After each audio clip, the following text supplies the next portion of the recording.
back in from the break. In my own words, final segment for this edition, this week of shows.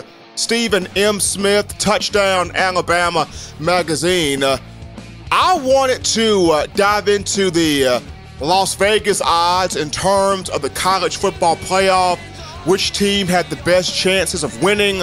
Also, you look at the 2018 Heisman Memorial Trophy, the guys that have the best odds of winning that, but we'll digest on that next week. We'll chew on that, we'll dive into that, we'll jump into that on the next edition of shows.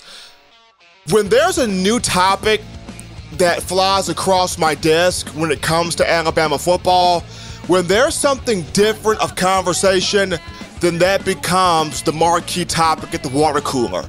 That becomes the most pressing, most important issue that day. And for me, on yesterday, story came out via the San Francisco Chronicle in California concerning rising sophomore running back Najee Harris. Najee, a native of Antioch, California, guy that was a big-time star in high school, five-star prospect, was the #1 overall prospect by a number of different recruiting outlets for the 2017 class, was the 2015 California high school Mr. Football. I mean, this guy's 7,948 rushing yards was fourth most in a high school career. But it's interesting how the two biggest names, two marquee names in the 2017 top-ranked signing class of the Crimson Tide, shortly after their freshman years, or during the biggest part of their freshman years, the national championship game, contemplated transferring the program, leaving out of the program. And that's quarterback Tua Tagovailoa and running back Najee Harris. We remember the story on Tua. He goes home, gives a encouraging speech to some of the youth at an intermediate school, middle school, just talking about being tough, you know, sticking things out, not giving up, not taking the easy way out. But in the back of his mind, he had moments where he thought, is it worth it? This is too hard. This is too difficult.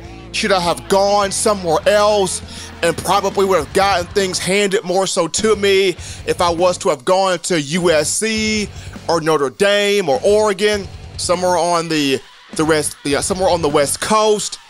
And Najee Harris had those same thoughts. Article came out via the San Francisco Chronicle. You know, Harris called his freshman year draining. Did not like the amount of playing time he got. Said he had thoughts of leaving out of the program, and it took his high school trainer to let him know, hey, you're at the mecca of college football. You're at the institution where Nick Saban and this coaching staff is going to put you in the best possible spot to go to the National Football League. I'm pretty sure Najee Harris's trainer brought up, you know, Mark Ingram, Glenn Coffey, TJ Yeldon, Eddie Lacy, Trent Richardson, Kenyon Drake, Bo Scarborough, Derrick Henry, brought up all those guys and said, look, there had been a time in those guys' career where they thought about transferring. They thought about leaving. The offseason program was hard. Scott Cochran was putting a lot on them boys in the weight room. Nick Saban was putting a lot on those guys mentally. And they felt like this is too much. I can go somewhere else, have an easier slate, have an easier route. But they chose to say, I'm going to stay at Alabama. I'm going to endure this competition. I need this. I need this to prove that I'm the best and the baddest. When you're the best and the baddest, you need that competition. It's the whole iron sharpen iron thing. If no one's pushing you, you don't know how good you actually are. It's just like in school. How great, the way to determine how great the valedictorian is when you have other students in that classroom making the A honor roll too. Because if everybody else is just skating by C's and D's, then no one's pushing that A honor roll student. That boy or that girl is going to get complacent and going to be like, well, if they ain't trying, I could just slack off. What makes that valedictorian so good is when he looks or she looks 3 rows down and sees Johnny or Susie over there busting A's too. Because now they're like, oh man, if I slip up, he gonna pass me. If I slip up, she gonna pass me. If I slip up, I'm not gonna get that full academic scholarship because they gonna get it. And it makes you work harder. The same thing on a job. You're trying to be the employee of the month, but what makes you go harder is when you have 3, 4, 5 other people pushing for that same goal, trying to be employee of the month. Competition makes you a better athlete. And I'm pretty sure Najee Harris's trainer told him all of those guys that have come to Alabama to play at that running back position all endured some rough moments, but they stayed there knowing that if I stay here, I'm going to have the best possible opportunity to go to the NFL because the scouts are here, the nutrition's in Tuscaloosa, every NFL coach, owner, general manager know Nick Saban. I mean, those guys are at every single practice, they're at every single game, they're at every single pro day, they're at every single event. They're there. Some information here on Najee Harris, the kid 6'2", 227 pounds. I mean, had a pretty good year last year. Najee Harris running the football, Alabama's 4th leading rusher for 2017. Had 61 carries in 14 games. I'm not understanding the lack of playing time he said he got because the man played in all 14 games. I mean, if you want to talk about somebody that had a lack of playing time, I think Brian Robinson would deserve more reason to complain. But the kid from Tuscaloosa, Hillcrest High School, ain't saying nothing. Keeping his head down, working. Why? Because he knows at some point his opportunity, his big break is coming. Najee Harris, 61 carries in 2017. 4th leading rusher. Damian Harris, 135 carries. Jalen Hurts, quarterback, led the group 154 carries. Bo Scarborough now gone or now in the National Football League with the Dallas Cowboys a season ago, 124 carries. Now, despite Najee being the 4th leading rusher, he was one of the more effective guys with his carries. Averaged 6.1 yards a pop, 370 yards rushing, 3 touchdowns. Pretty good out the backfield catching the football, 6 catches for 45 yards. His national championship game performance against Georgia, the game in which Saban put all the freshmen out there on the field, 6 carries for 64 yards and a 26-23 win over the Bulldogs. I mean, in that second half, it was the Najee Harris show. Running the ball up the middle, catching the ball out the backfield, spinning, hurdling, powering through guys. That's what he did. And I understand the fact that he's upset about the lack of playing time, or what he terms as the lack of playing time he got last year. When you're coming from high school, and this is the same for Tua, when you're coming from high school, you're in a big fish, small pond, right? Your skill set is better than the majority of the guys you play with. For example, let's go back to Derrick Henry. When Derrick Henry came out of Yulee High School in Florida, 2013, this guy was bigger, faster, stronger, more physically imposing than everybody else on his team. It got to a point where high school coaches are like, just give the ball to Derrick. I don't care. They can see what's coming. We can have 5 receivers wide open. I don't care. Give that ball to Henry. All right, he big, he physical, they can't tackle him, give him the ball. Give him the ball. When you're in high school, your skill set is more than likely greater than the people playing next to you, or the people playing with you, or the people even playing on the opposite team as you. Once you get to the collegiate level, everybody's either on your same level or better than you. Everybody's a dog. And especially when you come to the mecca of college football, the University of Alabama. Nick Saban recruits 4 positions heavily. I mean, he wants talent on all sides of the field, don't get me wrong, but Nick Saban stockpiles at 4 different positions like T.I. stockpiles guns. And those 4 positions are linebacker, wide receiver, defensive back, running back. I'm gonna name those one more time. He cannot do without having a surplus. Nick Saban likes to have a surplus at these positions. Linebacker, defensive back, wide receiver, running back. He's starting to hit more so on the big name quarterbacks. He's starting to get some things done on special teams. Defensive lineman, he's been pretty good as usual, but the 4 positions I've named are the ones where Nick Saban can't do without. He likes to recruit a surplus because he knows some guys will transfer, the light bulb may not come on early for some guys, it's going to take some guys to become more coachable into the frame of things. So when you come to Alabama at one of those 4 positions, naturally you're going to have 4 and 5-star guys, a bunch of them ahead of you. And for a lot of the freshmen that have played and that have gotten adequate playing time, more than adequate playing time at Alabama, it came off 2 things. As a freshman, you either got adequate playing time off of need, or you got adequate playing time due to there was nobody else like you at that position. Those were the only 2. When you look at need, first and foremost, I bring up running backs Mark Ingram, Trent Richardson, and wide receiver Amari Cooper. This is where the needs come in. Mark Ingram, back in the early part of Nick Saban, you wanted that 1-2 punch at running back, right? That 1-2 punch. Mark Ingram came in, 2008, was right behind Glenn Coffey.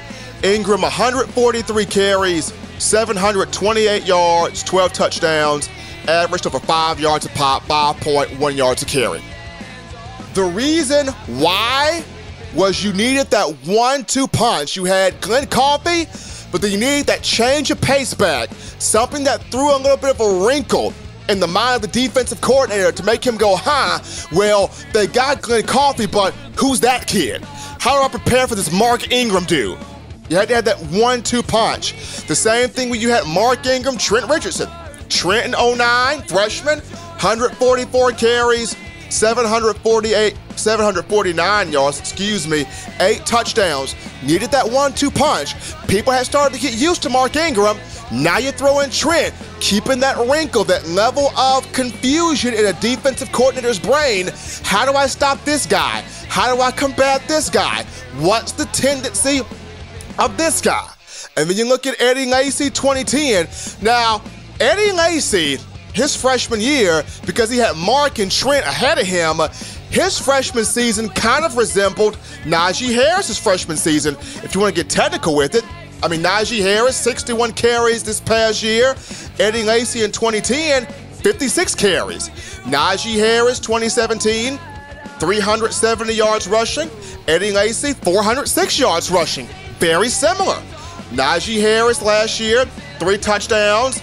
Eddie Lacy, 2010, 6 touchdowns. Very similar numbers, and he had guys ahead of him, but Eddie Lacy stuck that thing out. And then 2012, when it comes to TJ Yeldon, back to the 1-2 punch thing, but where the needs are concerned, if you remember Amari Cooper, Chris Black came in. It was supposed to have been the Chris Black show because he and Cooper both came in 2012. Chris Black, the 5-star from Jacksonville, Florida. DeAndrew White, many people felt like after the 2011 redshirt freshman year he had, 2012 was supposed to have been his big year. What happened? Both guys got hurt, which propelled Amari Cooper. The same thing 2015 when you talk about Calvin Ridley. The focus was on Cam Sims, guys like Robert Foster. Both of those guys went down, propelling up Calvin Ridley. A lot of times, when freshmen get big playing time or what they would consider big adequate playing time is due to needs, and if there's not anybody else like you at that position, or to have a 1-2 punch factor in there. When you look at that, when you look at the aspect of there's nobody like you at that position, I bring up Julio Jones. Alabama had to play Julio Jones as a freshman in 2008. I mean, there was no 6'4", 220-pound Megatron of an athlete at that time at Alabama. No, Julio was the first of that kind to come to the Crimson Tide. You had Marquise Mays, Darius Hanks, your shorter, more compact frame wide receivers. Didn't have no 6'4" monster. You had to play Julio Jones. Kid was a matchup nightmare. Guys never seen anything like that before at Alabama. So, in the case of Najee Harris, I'm happy that he decided to stay. I'm happy that Tua Tagovailoa has decided to stay. But a lot of times, and I love the confidence that both guys have, don't get me wrong.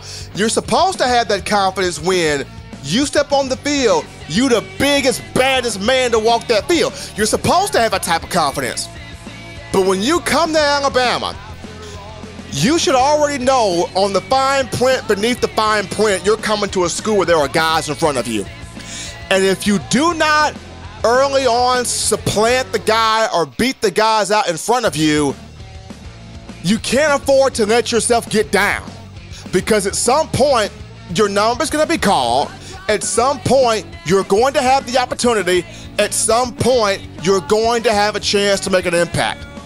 And for Najee Harris, this upcoming season, with Bo Scarborough gone, I'm pretty sure he would have liked to have seen both Bo and Damian leave. That way it could be more so on his plate. But with Bo gone, Najee knows I'm going to have an opportunity to have more of a say. The national championship was kind of more of my coming out party to let you know, hey, I can do this. And Alabama fans know he can do this, but you can't afford to allow yourself to get upset when your freshman year, you're like, oh, I was a beast in high school. I was a dog in high school. I was the hardest worker in high school while I'm not on the field. You're in college, son. Everybody's a hard worker in college. Or most of everybody's a hard worker in college. You're at Alabama. Everybody worked hard at Alabama. Everybody's trying to get on the field at Alabama. From walk-on to scout team to contributor to starter, everybody is trying to get on the field at Alabama. You ain't the only one. Gotta continue to push. Can't allow yourself to get down. But you gotta be able to keep yourself poised, focused, in that right frame of mind, knowing that, yeah, you can take the easy way out, but do you get the same competition? Do you get the same push? Do you get the same drive? Do you have the same resources that are going to help you get to the next level consistently at another program versus Alabama? I remember a while back when DJ Pettway was brought back to the Crimson Tide. I remember DJ Pettway 2012 came out of Pensacola, Florida, was part of that 2012 class, came in as a freshman, had a strong freshman season, then got into a little bit of off-field trouble, got dismissed from the program, had to go down to JUCO, Mississippi Gulf Coast, East Mississippi, went to one of those two JUCO schools, but went there. When he came back to Alabama in 2014, and when he was being interviewed, the first thing he said was, ain't nothing like Alabama, man. I'm happy to be back home. The competition ain't nothing like it is at Alabama. The weight training ain't nothing like it is at Alabama. It's just different here. It just means more here. It's a different vibe. It's a different focus here. And DJ Pettway greatly appreciated it when Nick Saban brought him back, because he was back where that focus is more keen. He's back where everybody works hard. Everybody's pushing everybody. If that valedictorian doesn't have 6 to 7 folks pushing that particular person, complacency sets in, and you really wonder, is that person really valedictorian? If you're trying to go for Employee of the Month, and there's nobody pushing you to get that, you can push yourself. You can. It's a great thing to push yourself. And I'm an advocator for self-motivation. But there's nothing like that iron sharpen iron. When somebody's on your tail. When somebody's holding you accountable. Nothing like that. In the end all be all of this, happy Najee Harris decided to stay. But at the end of the day, you gotta continue to push. You can't sit there and just because you may have not gotten the playing time you think you should have gotten, can't allow your emotions to come out, override you, and say things like that. Gotta continue to keep your head down because at any given moment, your opportunity's coming. Great segment of shows today, folks. Great week of shows. Got a chance to look at the top 5 wide receivers of the Nick Saban era. Got a chance to speak to my man, Pat Jenkins, of On the Hill with Pat Jenkins Sports Talk Radio out of Fayetteville, Arkansas, talking Chad Morris and the Hogs, previewing them for next season. And we looked at Najee Harris, comments he made toward the San Francisco Chronicle as he expects to have a big sophomore year. Folks, Touchdown Alabama Magazine YouTube channel is the place you need to be at. Place you need to be at to get the best in analysis, commentary, up-to-date information for the smart Alabama Crimson Tide fan on the team you crave, you love, you enjoy. You are on pins and needles to watch this team, the Crimson Tide. Subscribe to the podcast, in my own words. Leave comments, thoughts, concerns. It is my job to give you the best in Alabama football news 3 days a week. Pumping this out 3 days a week for you guys, the Alabama football fans. So check out Touchdown Alabama Magazine YouTube. If you can't get the YouTube channel, check us out on SoundCloud for all of the audio. For all of us here at Touchdown Alabama Magazine, I'm your man, Stephen M. Smith. Enjoy the rest of your week. Till next time, in my own words,